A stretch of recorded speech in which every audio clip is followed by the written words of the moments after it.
한 목사님이 이제 하루는 샤워를 하다가 갑자기 은혜가 밀려오는 거예요. 여러분, 그럴 때 있잖아요. 갑자기 어느 순간 하나님의 은혜가 막 밀려올 때가 있습니다. 그런데 그 은혜가 어떻게 밀려왔냐면 애통함으로 막 오는 거예요. 그러면서 갑자기 무릎을 꿇게 되고, 그리고 막 기도하기 시작했습니다. 그리고 막 방언이 나오기 시작하고, 그리고 하나님 주시는 애통함의 마음이 계속 물밀듯 넘쳐 오는데, 이 애통함이 어떤 마음인가 기도하였어요. 한참 기도하는 가운데 하나님이 주시는 깨달음이 있는데, 그건 뭐냐면 목사님의 마음에 잘못된 마음이 있다는 거예요. 그건 뭐였냐면 마음 가운데 교회를 부흥시키고 성장시키고자 하는 마음이 강한 거예요. 여러분, 어떻게 보면 이게 잘못된 것이 아니잖아요. 교회가 성장하고 부흥해야 된다. 이 마음이 가득한데 뭐가 문제였냐면 하나님 말씀에 순종하겠다는 마음은 없는 거예요. 그저 단순히 교회의 성장, 교회의 부흥이 먼저이고, 내 말씀 앞에 순종하겠습니다, 하나님이 무엇을 말씀하시든 따르겠습니다라는 그런 결단이 없음을 알고 이 애통함이 밀려왔던 거예요. 그러면서 이제 깨달았어요. 정말 주님이 원하시는 건 순종하는 것이 먼저구나.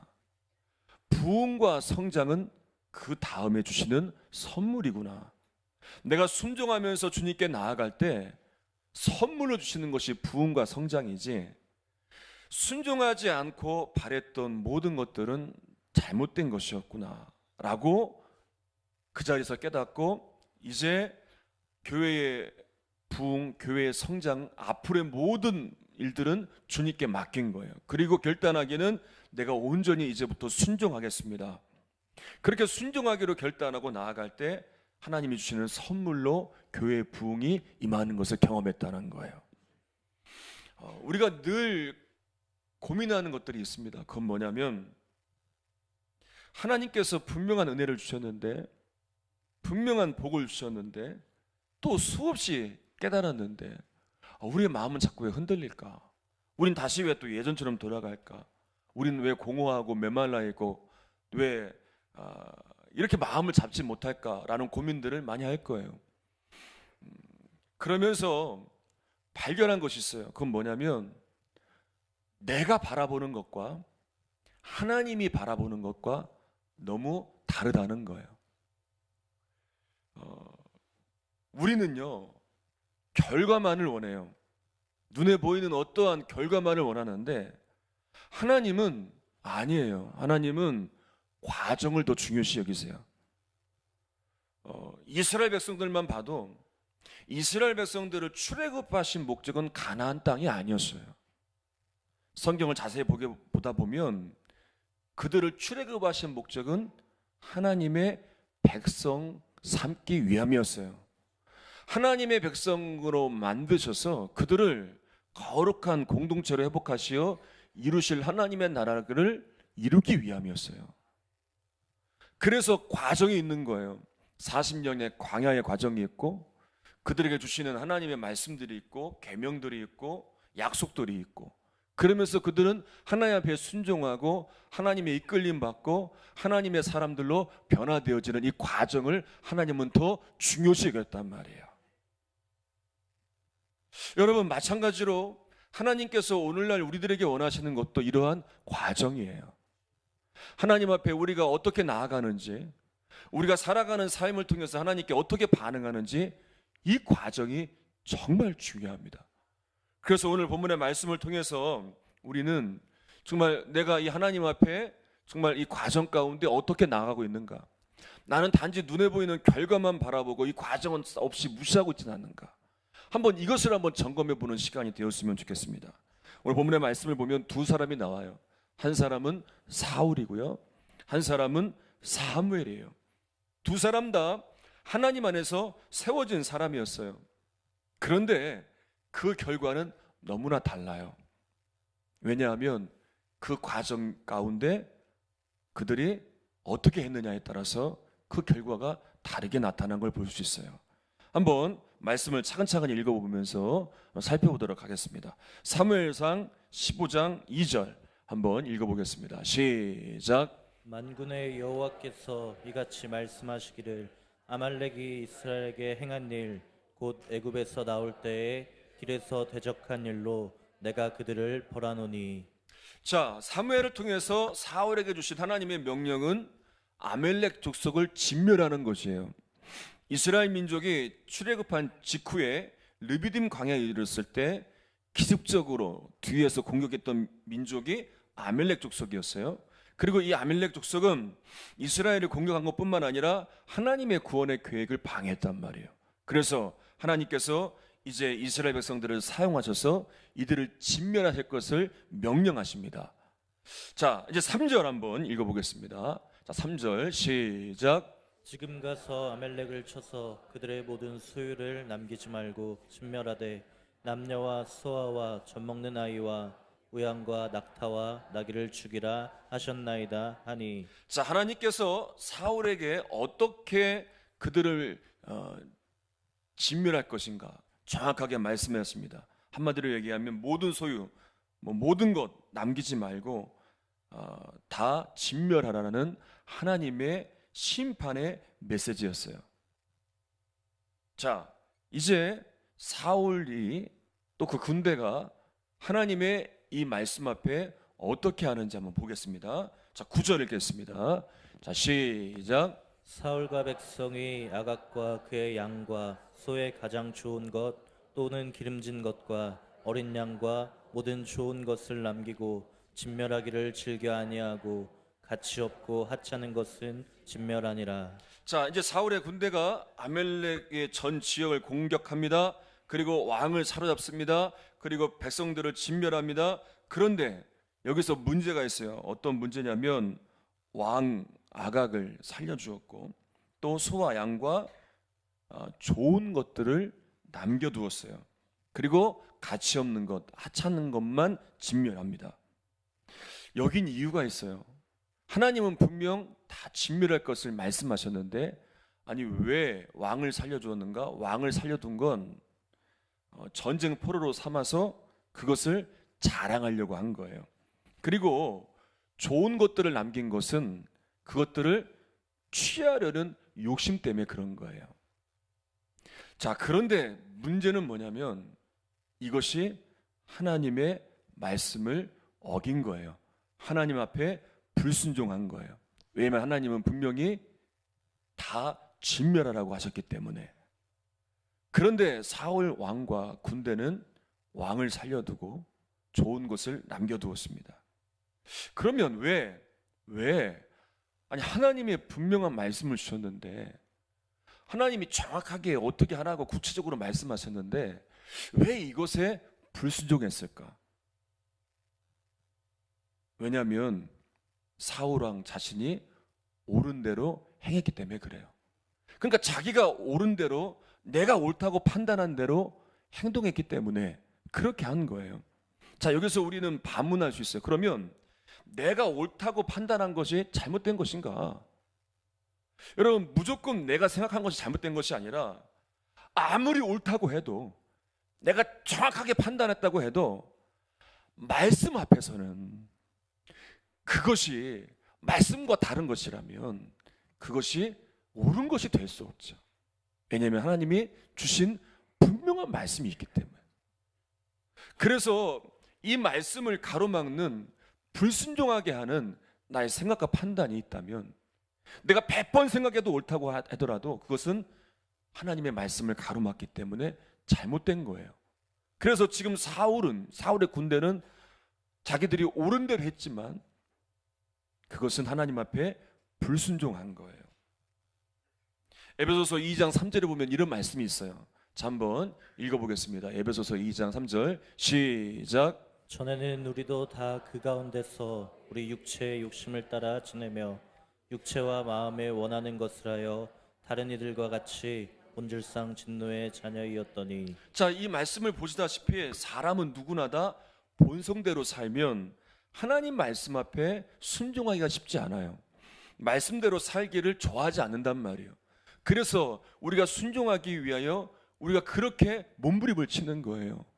나를 더 낮추고 더 낮아지고 더 겸손하고 하나님의 은혜를 구하면서 그렇게 힘을 다하는 거예요. 말씀을 이렇게 전해보면 여러분 어느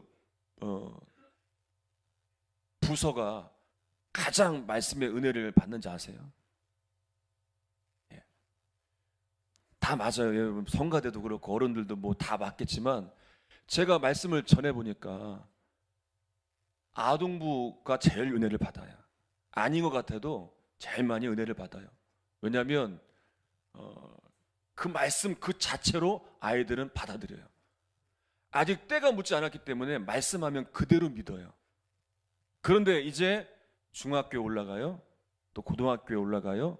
그러면 점점점 자기 주장이 생기고 또 청년이 됩니다. 경험하는 것도 많아지고 또 많은 것도 배우고 그러면서 이제 여러 가지를 생각하게 되죠. 그런데 문제는 뭐냐면 이러한 것들이 하나님의 말씀이 있음에도 이제 말씀을 가지고 이리저리 따져봐요. 이게 옳은 것인지 이게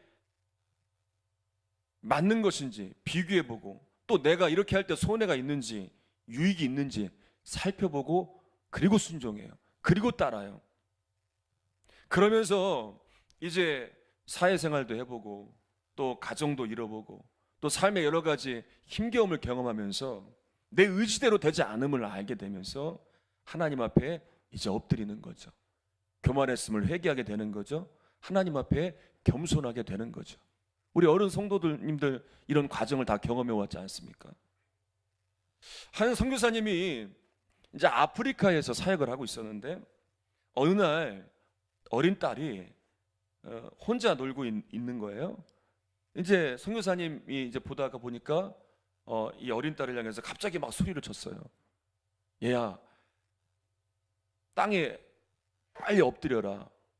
그래서 그 아이는 아빠가 시키는 대로 이제 엎드린 거예요. 그리고 이제 엎드린 채로 나한테 기어와라. 그리고 이 아이가 이제 아빠가 시키는 대로 이제 기어온 거예요. 그리고 이제는 일어나서 나한테 뛰어와라. 그 뛰어와서 아빠 품에 안긴 거예요. 그리고 보니까 자기가 놀던 그 자리에 큰 무서운 독사가 이 아이를 노려보고 있었던 거예요. 이 아이는 그 독사를 보질 못했어요. 근데 선교사님은 이 독사를 본 거잖아요. 보고 이 아이에게 낮추고 기어오다가 또 적당한 거리가 되니까 뛰어오라고 이야기하는 거예요. 이 아이가 평소에 아빠의 말에 잘 순종했기 때문에 왜 그러냐고 묻지도 않았고 그냥 아빠가 시키는 대로 따라서 한 거예요. 독사가 있는지도 몰랐지만 그저 아빠가 시키는 대로 따르니까 독사의 위험으로부터 안전하게 된 거죠. 여러분, 하나님은 우리에게 분명히 말씀하셨어요. 뭐라고 말씀하셨냐면 하나님께서 목자가 되신다. 그래서 양인 우리들을 푸른 어디로요? 초장으로, 쉴만한 어디로요? 물가로 인도하신다고 말씀하셨습니다. 여러분, 이 말씀이 진리임을 믿으시기를 바랍니다. 여러분, 이 말씀의 역사가 여러분들에게 일어나기를 바랍니다. 근데 여긴 조건이 있어요. 그건 뭐냐면 목자 되시는 하나님을 신뢰하고 따라야 된다는 거예요. 만약에 이 선교사님 딸이 아빠 왜 뛰어오라고 해요? 싫어요. 계속 놀 거예요. 듣지도 않고 자기 하고 싶은 대로 했다고 해봐요. 어떻게 될 줄 모르는 거예요. 여러분, 우리는 잘 앞으로의 일들을 잘 몰라요. 독사와 같은 어려움이 있는지, 이런 위협들이 있는지. 여러분, 우리는 앞날을 한 치 앞도 내다보지 못합니다. 그러나 하나님은 우리의 모든 것을 다 알고 계시는 전지전능하신 분이시잖아요. 그래서 말씀하시는 거예요. 엎드려라, 기어와라, 이제 됐다, 뛰어와라. 여러분, 우리가 해야 될 일은 순전한 어린 아이처럼 하나님 말씀하시는 그것을 예, 그렇게 하겠습니다. 네, 그렇게 하겠습니다. 하나님 말씀하시면 그렇게 따라가겠습니다. 하나님 왜 기어와야 되나요? 왜 지금은 뛰어와야 되나요? 하나님 왜 나에게 이렇게 말씀하시나요? 여러분, 하나님께서는 다 알기 때문에 우리에게 그렇게 말씀하시는 것이고, 우리가 이해 안 되는 상황이라 할지라도, 지금 상황에서는 이렇게 할 수 없는 상황이라 할지라도 하나님 말씀하기에 그저 순전한 아이와 같이 순종할 때 목자 되시는 하나님, 이 말씀하신 그대로 쉴만한 물가로 푸른 초장으로 인도하시는 복이 우리에게 있다는 거예요. 여러분, 하나님의 사람들을 보자고요. 아브람도 자기 계획이 있었어요. 아브람도 자기가 원하는 계획이 있었어요. 이스마엘을 낳아서 후손을 이루려고 했고, 모세도 자기 계획이 있었어요. 자기가 원하는 계획이 다 있었단 말이에요. 그리고 다윗도 자기 계획이 다 있었어요. 이런 사람들 다 자기 뜻이 있었고 자기 계획이 있었어요. 여러분, 다윗이 얼마나 성전을 지으려고 애를 썼습니까? 그런데 하나님의 뜻은 달랐어요. 하나님의 뜻은 전혀 달랐단 말이에요. 이 사람들이 왜 하나님의 위대한 사람들이 된지 아십니까? 하나님의 뜻 앞에 자기의 뜻을 내려놓을 줄 알았어요. 그리고 하나님이 말씀하시는 그 자리에 왜 그렇게 해야 됩니까? 아닙니다. 저는 이렇게 해야 되는 게 맞습니다. 라고 내세운 게 아니라 하나님이 말씀하시는 그곳에 한결같이 자기 마음대로 하려는 욕망을 꺾고 순종하며 그 길을 갔어요. 여러분, 고향을 떠날 때 안정된 삶이 보장되지 않아요.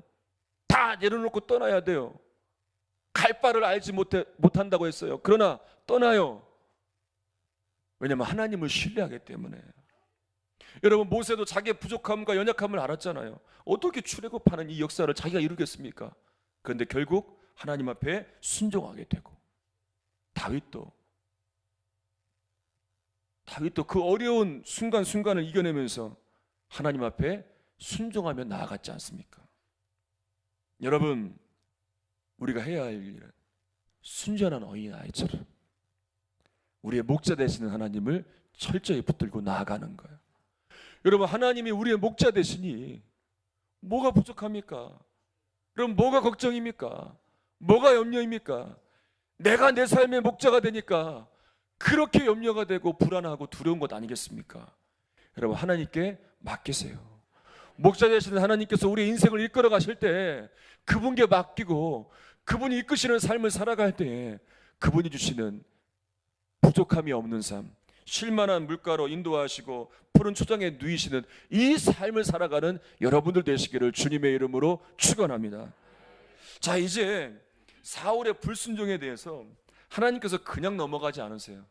그리고 분명히 말씀을 주세요. 자, 10절, 11절 읽겠습니다. 10절, 11절 시작. 여호와의 말씀이 사무엘에게 임하니라. 이르시되 내가 사울을 왕으로 세운 것을 후회하노니 그가 돌이켜서 나를 따르지 아니하며 내 명령을 행하지 아니하였음이니라 하신지라. 사무엘이 근심하여 온 밤을 여호와께 부르짖으니라. 자, 하나님께서 사울을 왕으로 세운 것에 대해서 뭐 하셨다고요? 후회하셨다라고 말씀합니다. 하나님이 실망이 크신 거예요. 왜냐하면 그동안 수많은 사람들이 하나님께 불순종했고 하나님을 배반했고 이게 수없이 반복했는데 이제 이스라엘을 위해 세워진 왕조차도 이렇게 하나님 앞에 불순종하니 그 실망이 크신 거예요. 자, 그런데 사무엘은 달랐어요. 사실 기도하고 돌아서야 할 건 사울인데 사무엘이 이 문제에 대해서 여호와께 부르짖었다, 기도하고 있어요. 여기서 기도할 때 근심하여 온 밤을 여호와께 부르짖었다. 근심이란 말은 그 마음에 정말 그 막 일어나는 안타까움으로 불탔다는 거예요. 왜냐하면 사무엘은 하나님의 심정을 아는 거예요. 지금 하나님이 어떠한 마음을 갖고 있는지 아는 거예요. 그러니까 그 마음을 느끼면서 그 애통해하는 마음으로 기도하는 거예요. 우리가 새벽에 나눈 말씀처럼 에스라와 같은 마음이 이 마음이잖아요. 그들이 하나님의 이 은혜를 경험했는데, 여러분, 포로로 잡혀갔다가 그리고 성전도 무너졌는데 하나님이 왕을 사용하셔서 다시 돌아오게 하시고 또 성전도 짓게 하셨고 이 일이 중단됐는데 다시 또 하나님이 감춰졌던 조소들을 일으켜서 발견하게 하셔서 또 이 일이 이루어지게 하시고 필요한 것들을 붙여주시고 또 에스라와 사람들을 보내주시고 거룩한 공동체를 회복하시는 말도 안 되는 은혜를 주셨는데 그들이 어떤 잘못을 해요? 이방 여인과 뭐예요? 이방 여인과 혼인을 해요. 이 일에 대해서 에스라는 하나님의 마음을 느끼는 거잖아요. 그래서 하나님을 향해서 기도하고 그들을 향해서 하나님의 은혜를 기억하라고 권하잖아요. 여러분, 우리가 하나님과 같은 마음을 품어야 되는 것이 이런 마음이에요. 여러분, 부모의 마음을 헤아릴 줄 아는 사람들이 효자잖아요. 그렇잖아요. 하나님 마음을 헤아릴 줄 아는 사람들이 되어야 돼요. 그러면 어떻게 하나님의 마음을 헤아릴 수 있는가? 하나님과의 친밀한 교제 가운데서 이 마음을 헤아릴 수 있는 거예요.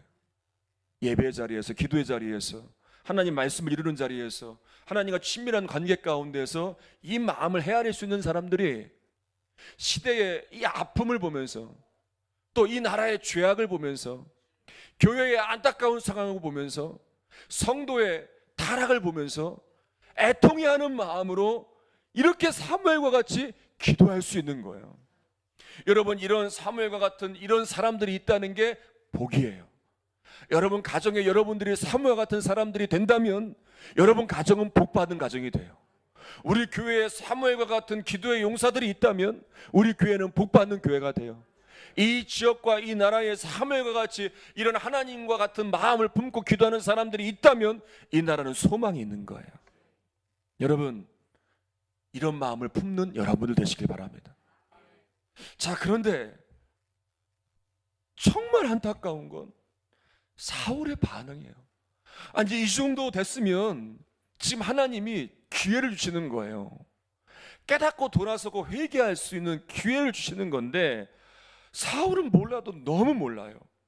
지금 상황이 어떻게 돌아가는지 전혀 헤아리지 못합니다. 그리고 너무나 안타까운 일을 또 범해요. 한번 읽어볼게요. 12절 시작. 사무엘이 사울을 만나려고 아침에 일찍 일어났더니 어떤 사람이 사무엘에게 말하여 이르되 사울이 갈멜에 이르러 자기를 위하여 기념비를 세우고 발길을 돌려 내려갔다 하는지라. 자, 사울은 이 전쟁에서 승리한 것에 대하여, 여러분, 이 전쟁 누가 승리하게 하신 거예요?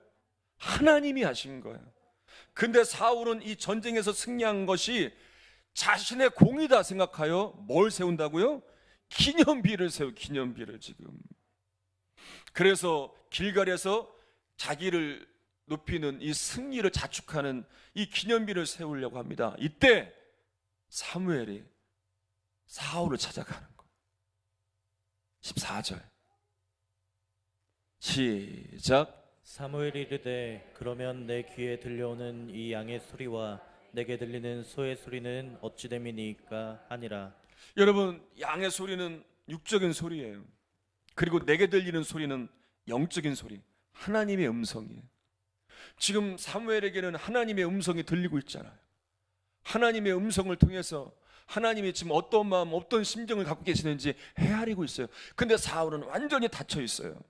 육적인 소리만 듣고 그저 자기가 원하는 대로만 행하여 완전히 하나님과는 다른 길로 가고 있어요. 그런데 사무엘은 영적인 소리를 듣는 귀가 열려있기 때문에 그런 안타까운 상황을 보며 밤새 기도해요.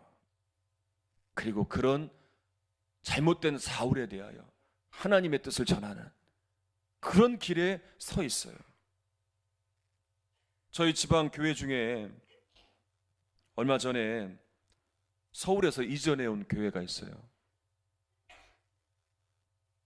암 환자 사역을 하시는 여자 목사님 분이신데 오랫동안 암 환자들 돌보는 사역을 하시다가 도시에서 하다 보니까 좀 공기가 좋은 시골로 와야겠다. 기도하던 중에 이제 어떻게 잘 연결이 돼서 연풍 쪽에 이제 한 많은 넓은 땅을 어떻게 구해서 오시게 되었어요. 그리고 거기에서 이제 거처를 잡고 그 사역을 펼치는데 보니까 사과나무가 이미 심겨진 거예요. 그 사과나무가 많이 있으니까 이걸 베어버리기는 아깝고 해서 이제 그에 오자마자 사과 농사를 한번 해봤대요. 한 번도 해본 적이 없는데 주변 사람들한테 조언을 구하는 거예요. 그리고 하나하나 이제 이야기를 듣는데 이제 그분들이 하시는 말씀이 약 치는 게 중요하다. 그래서 언제 어떤 약을 치고 그리고 몇 번 쳐야 된다라는 걸 이걸 잘 알려줬어요. 그런데 자기가 가만히 생각해 보니까 약값도 많이 들고 뭐 안 쳐도 뭐 사과는 잘 나겠지. 그래서 약을 안 줬다는 거예요. 본인 생각에 괜찮을 것 같아서. 그래서 안 쳤다는 거예요.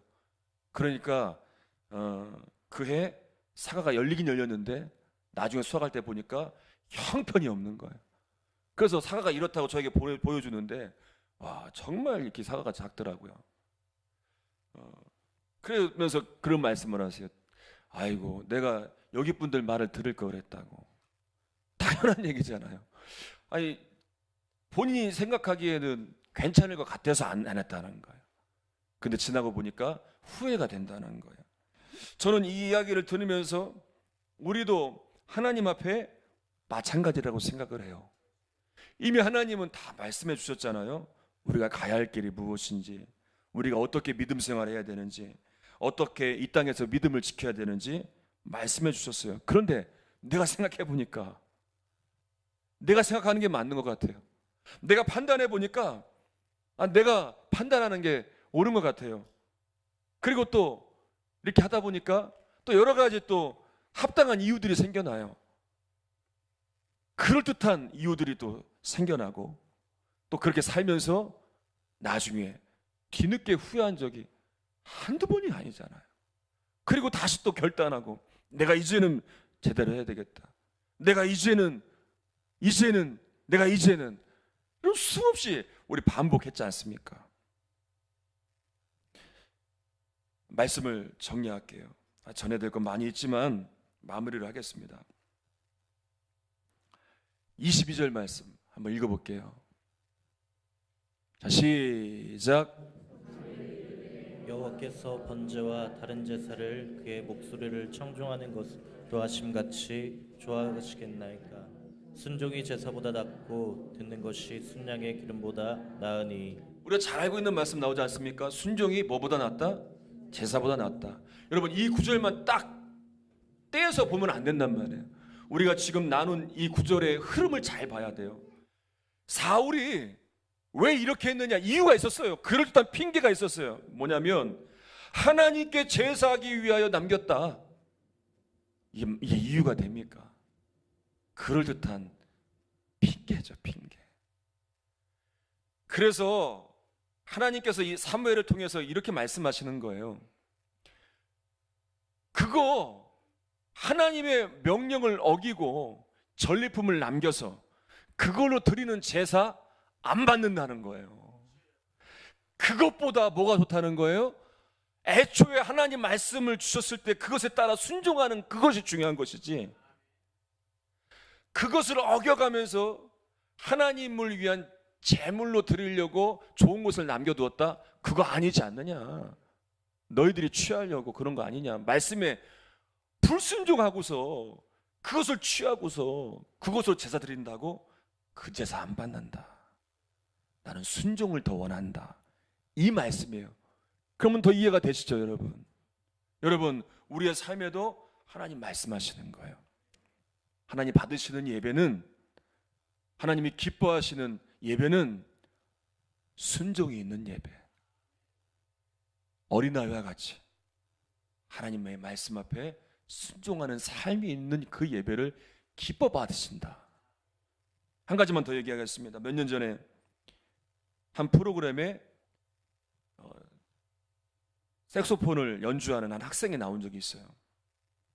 이 학생이 알고 보니까 개척교회 목사님 아들이었어요.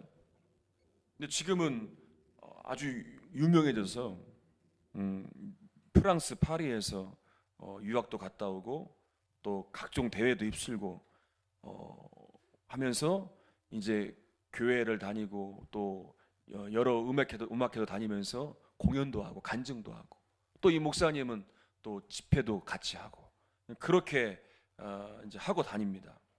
그런데 원래 이 목사님은 시골에서 노인 7명을 데리고 농촌 목회를 하시던 분이었대요. 7분 데리고서. 그러다가 이분들을 어떻게 하면 기쁘게 드릴까 하다가 악기를 연주해야겠다. 그래서 아들에게 이제 색소폰을 연주하게 한 거예요. 그래서 배워서 이 노인분들에게 연주를 한 거예요.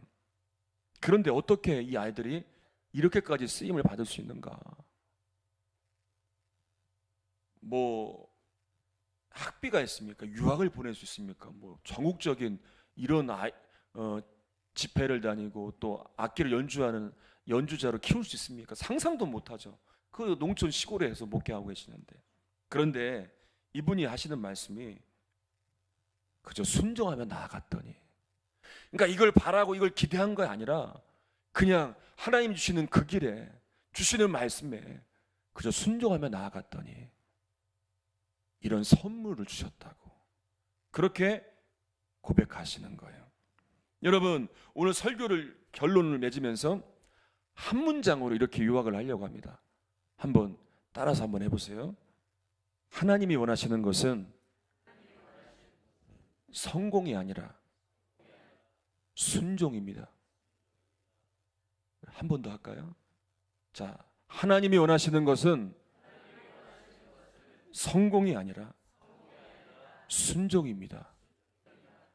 우리에게 순종을 원하세요. 여러분, 그런 순종의 자리로 나아가는 여러분들 되실 때 하나님 주시는 놀라운 삶이 여러분들에게 펼쳐지기를 주님의 이름으로 축원합니다. 우리 함께 오늘 말씀을 붙들고 찬양하겠습니다.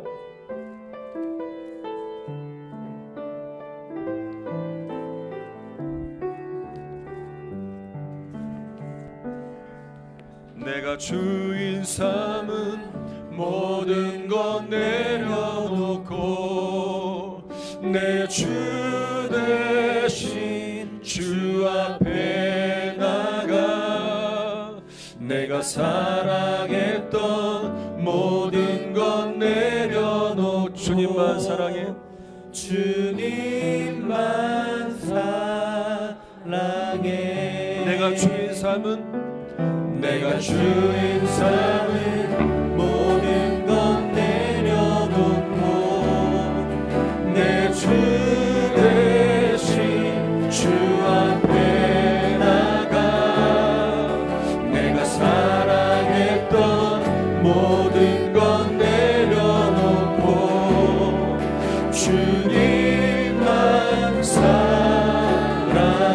한 번 더 내가 주인 삼은 모든 것 내려놓고 내 주 대신 주 앞에 나가 내가 사랑했던 모든 것 내려놓고 주님만 사랑해 주님만 사랑해 주 사랑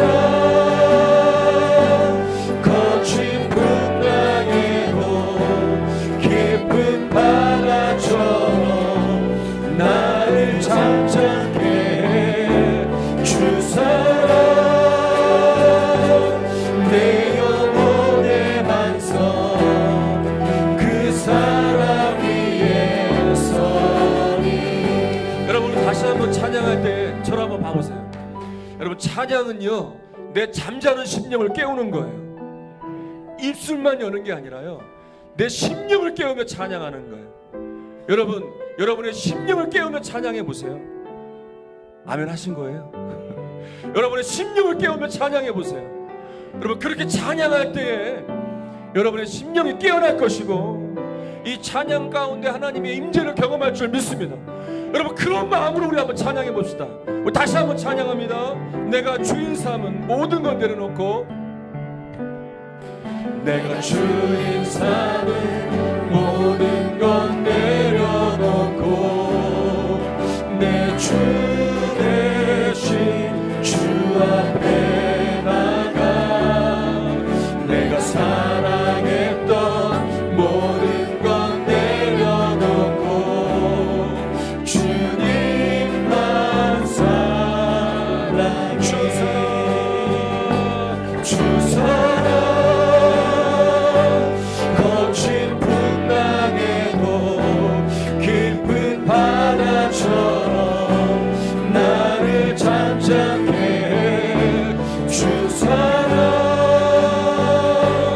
내 영혼의 반석 그 사랑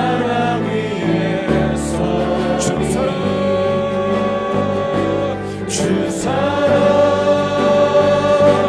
거친 풍랑에도 깊은 바다처럼 나를 잠잠케 해. 주 사랑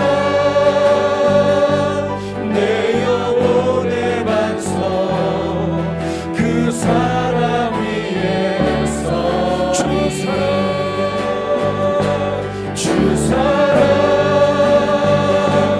거친 풍랑 깊은 바다처럼 나를 잠잠케 해. 주 사랑 내 영혼의 반석 그 사랑 위에서 찬양합니다. 주 사랑 주 사랑 거친 풍랑에도 깊은 바다처럼 나를 잠잠케 해. 주 사랑 내 영혼의 반석 그 사랑 위에서 내가 원하는 것을 내가 원하는 한 가지 주님의 기쁨이 되는 것 내가 원하는 한 가지 주님의 기쁨이 되는 것 내가 원하는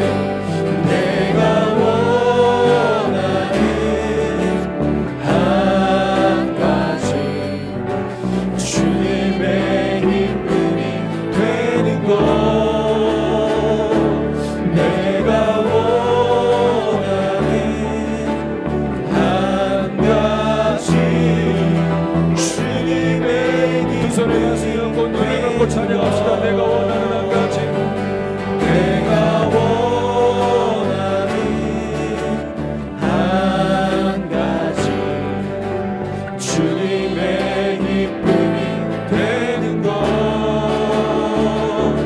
내가 원하는 한 가지 주님의 기쁨이 되는 것 눈을 감고 조용히 기도하시기를 바랍니다. 나는 지금 어느 길을 가고 있는가? 나는 누구에게 순종하고 있는가? 하나님 말씀 앞에 정말 사무엘과 같이 하나님과 교제하면서 하나님의 마음을 느끼면서 내가 믿음의 자리, 순종의 자리에 있는가?